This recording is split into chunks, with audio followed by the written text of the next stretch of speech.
Bugun sizlar bilan antiqa shokoladni dekor o'rganamiz. Buning uchun bizga iritilgan jelatin, oq shokolad va qaymoq kerak bo'ladi.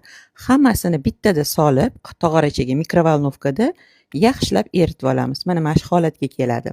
Endi bunga oq rang qo'shib, imkon qadar blenderda yaxshilab blenderlab olamiz.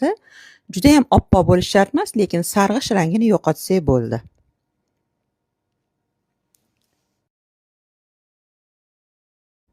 Ana endi o'zimizga kerakli 2 ta 3 ta idishga bo'lib olib, bittasiga jigarrang rang qo'shdim, undan shishka chiqaraman. Oqlaridan gul chiqaraman, paxta chiqaraman. Xullas, o'zingizga kerak bo'lgan ranglarga bo'yab, xohlagancha gul yoki bo'lmasa hayvonchalarni quysanglar bo'ladi. Quyish jarayonida oldin ozginasini quyamiz. Idishimizni, ya'ni formani yaxshilab stolga urib qo'yamiz, bo'shliqlarini to'ldirish uchun. Keyin ustidan yana qolgan massani quyib, yaxshilab stolga 2-3 marta yaxshilab urib, bir kecha morozga qo'yib qotirib olamiz.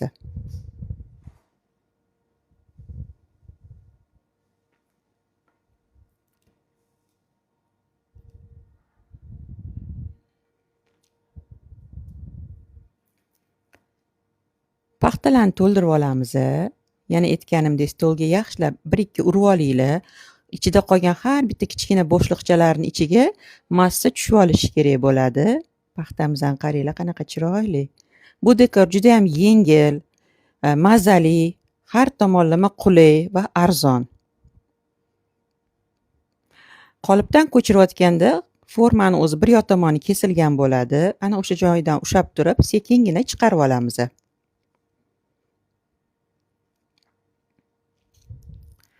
Mana qaranglar, qanaqa go'zallik qilsa bo'ladi.